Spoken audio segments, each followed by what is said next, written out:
Hey everyone, my name is Kelton Moore and I serve as the community chaplain here at the Nehemiah Foundation. And as you can see, I'm in our new office here at the Metropolis, which is super exciting. But today I wanted to show you guys a few common phrases and ways to introduce yourself and to talk to people who are from Haiti. And as you know, we have a lot of Haitians now in Springfield. And I've found over the course of my years interacting with people of other cultures that if you can learn even just a few phrases to say how are you or hey, how's it going, that it really goes a long way to diffuse any tension or apprehension that they may have, and also to help them to see that you care about them, that you see them, that you are welcoming them by engaging in their culture and in their language. And that's a huge part of being a welcoming neighbor. And so I just have a few short phrases here, so let's begin.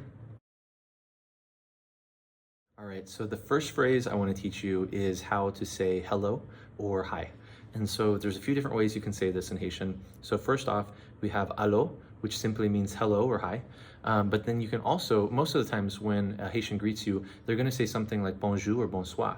So if you are greeting them and meeting them sometime before noon, they're going to say bonjour, which means literally good day. But if you meet them after noon, anytime between 12:01 and the evening time, you're going to say bonsoir.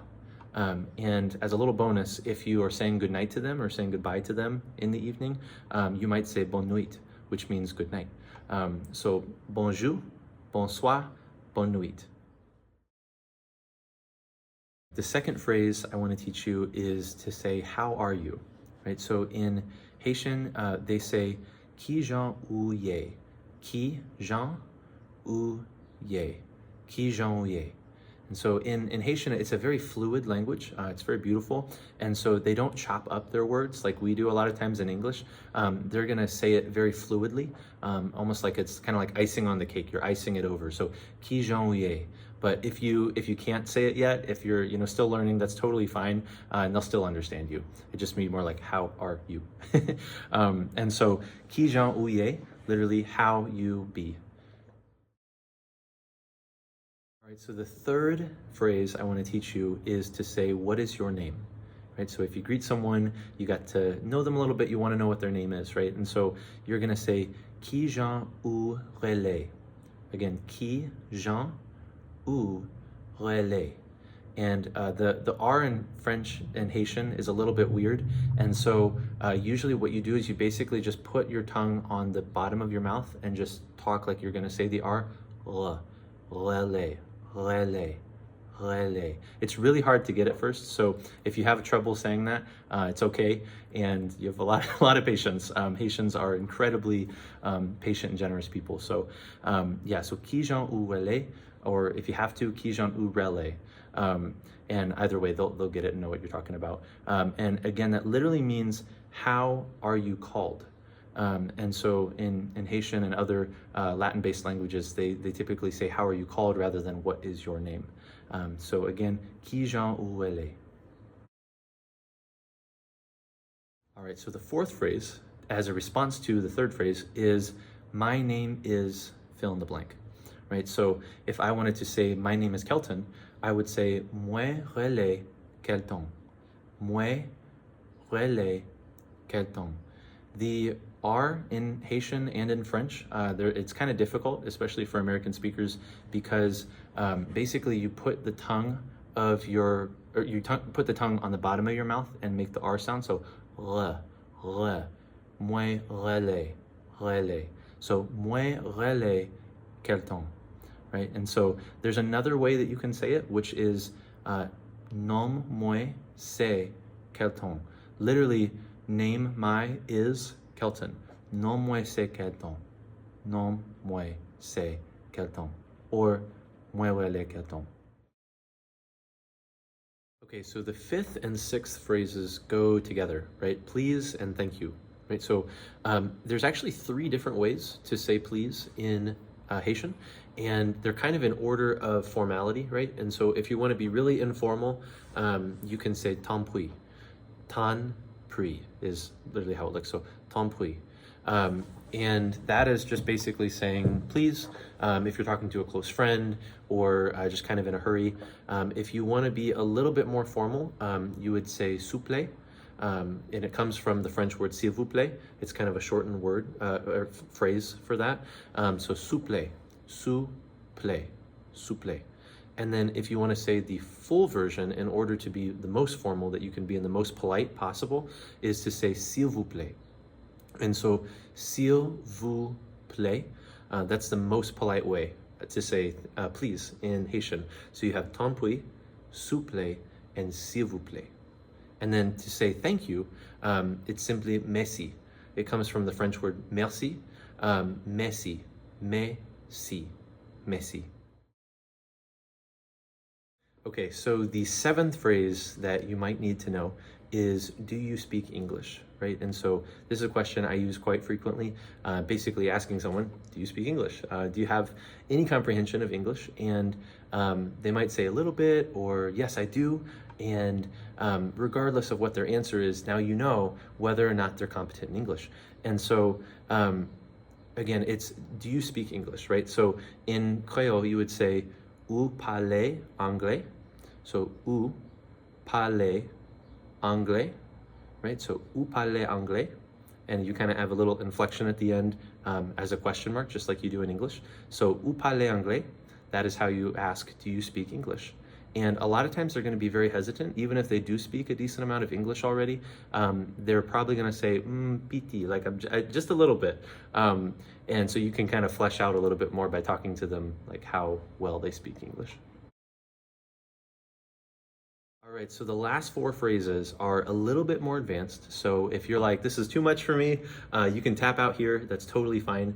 And maybe come back to it later and watch some more once you've gotten the hang of the first few phrases. So this next phrase is probably the hardest to say, and it is nice to meet you, or it's nice to meet you. And so to do that, you would say, moi content rencontrer vous. Moi, I, or me. Moi content rencontrer vous. Moi content rencontrer vous. Moi content rencontrer vous. Right? So that means literally me happy to meet you. And so, yeah, to say moi content rencontrer vous means it's nice to meet you. I'm very happy to meet your acquaintance. And you can also say, if you've seen someone before, or even if you just want to simplify it, you can say moi content ouais vous, which means literally I'm happy to see you, or it's nice to see you again. And so you can say moi content rencontrer vous or moi content ouais vous. Either way is totally acceptable. So the ninth phrase is please come in. And it's very helpful if you are working at a business or at a ministry or an agency, or even just inviting someone in to church or into your home for dinner or to hang out or have tea. And that is to say, please come in. In Creole, it is tant puis entrez, right? So tant puis entrez, tant puis entrez, right? So again, tant puis entrez, please come in. All right, so the 10th phrase that we want to learn today is you're welcome, right? And this is in response to thank you, merci, right? And so if you have a Haitian who says to you merci, then what you're going to say is one of two things, either pas gain problème or pas de quoi. And so the first one, pas gain problème, pas gain problème, right? And so it literally means not a problem, no worries, don't worry about it. And then the second one is pas de quoi, which comes from an old French expression. And so pas de quoi or pas de quoi, depending on which part of the country you're from. But pas de quoi is typically what you'll hear. And so pas gain problème or pas de quoi, both of them mean you're welcome. All right, so the last phrase is excuse me.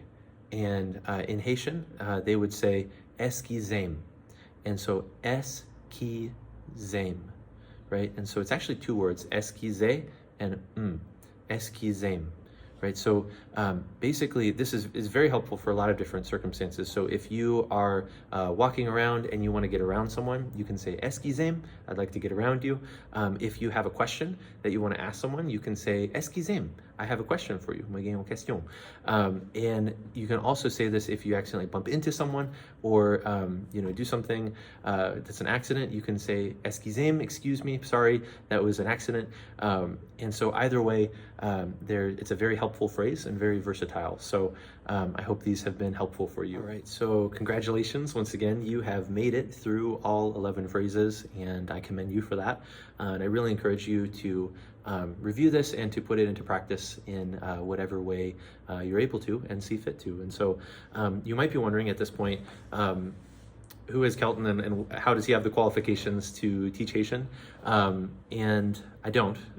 On paper, I have no formal certification in Haitian, but it's the fourth Latin-based language that I've studied, and it's beautiful and it's incredible and I love it. But I also I've been studying it since October of 2022, but I really started studying it a lot last May when I took on this job as the Nehemiah chaplain, so about 14 months more or less. And I found it to be really helpful, again, to speak the language of the people that are here in our community. And they're just incredible people. And it's always just wonderful to see their eyes light up when you even just speak a little bit of Creole to them. And so my work involves a lot of service to Haitians and also service with Haitians. And so I go to church at Hillside, and we have several Haitians in our church, and I usually try to sit with them and talk to them, and we have a Haitian Bible study that we do. And I also serve at St. Vincent de Paul, where I provide interpretation and translation for a lot of our different services that we do. And we get to serve dozens, if not hundreds, of Haitians every week, which is such an immense pleasure. And I also serve on the Haitian Coalition and their executive committee, where we help to steer the community in all the different servicing agencies in creating solutions to the problems that the Haitian community faces as they assimilate into American culture. And lastly, like I said, I do a lot of interpretation and translation, not just for St. Vincent's, but also for Nehemiah and several of our other ministry partners, churches, and community agencies and organizations. So lastly, I want to talk for just a couple minutes about Haitian Creole itself, and what it is, how it came to be, and just the beauty of it, right? And so Haitian Creole, as the name implies, it's a Creole. There's actually dozens of different Creoles around the world and throughout history. And a Creole is simply a blend of two different languages. They mix together to create a third distinct language from the first two. It's kind of a daughter language of two parents, right? And so Creole, Haitian Creole specifically, is a blend of French and West African, but not modern French. It's actually medieval French, early modern French in the 1700s, right? And so they brought a lot of West Africans from Ghana, Benin, Togo, that area of, if you have Africa like this, it's right around here, right? So they brought all of these people over to Haiti in order to colonize the island. And there's a lot to that we won't get into today. But either way, the Haitians, now that they were beginning to be called, they decided that they wanted a language that they could speak without the colonizers being able to understand them. And so they created intentionally this language using the West African Gabe language family that they were accustomed to when they lived in Africa. And they mixed it with the French that they were forced to learn over several years of living under the colonizers. And they created this new language that was distinct enough to be very difficult to understand if you were a colonizer. And so because of that history, because of their defense against the colonizers, it's become a really integral part of who they are. Even today on the world stage, saying we are unique, we are distinct, we are special in some way. And it's not to say that we're better or we're worse than you. It's just to say that we're different. We have our own language and we have our own identity as a people, and it's beautiful and it's cherished and it should be valued, right? And so I think that's just so beautiful. And again, I've studied several languages, including 4 Latin languages, and they are all incredibly different and incredibly beautiful and diverse. And so as we learn a new language, we also learn a new culture, right? And so we are embracing someone else and saying that, again, we see your value, we see your differences, and we like them, we want them, we need them, right? As an expression of God, really, and his character. It's so multifaceted that all of us together, we're so different, and yet we all reflect a different aspect of his glory and of his goodness and of his nature to the world. And so as we embrace and as we learn more about the Haitian culture, I hope that we actually learn more about God and more about who he is and what he's called us to as people, as reflectors of his glory, as his image bearers who reflect his image to the world and reflect and represent the world to him. And so I just encourage you guys with that. I leave you with that, to just learn how to learn more, I guess, to really seek to better understand our new neighbors, not just from Haiti, but also from different Hispanic countries and from Russia and Ukraine and whoever else might be coming to Springfield soon. So yeah, it's a beautiful world out there, and I'm so excited and so honored to be able to give you just a little peek into what that world entails.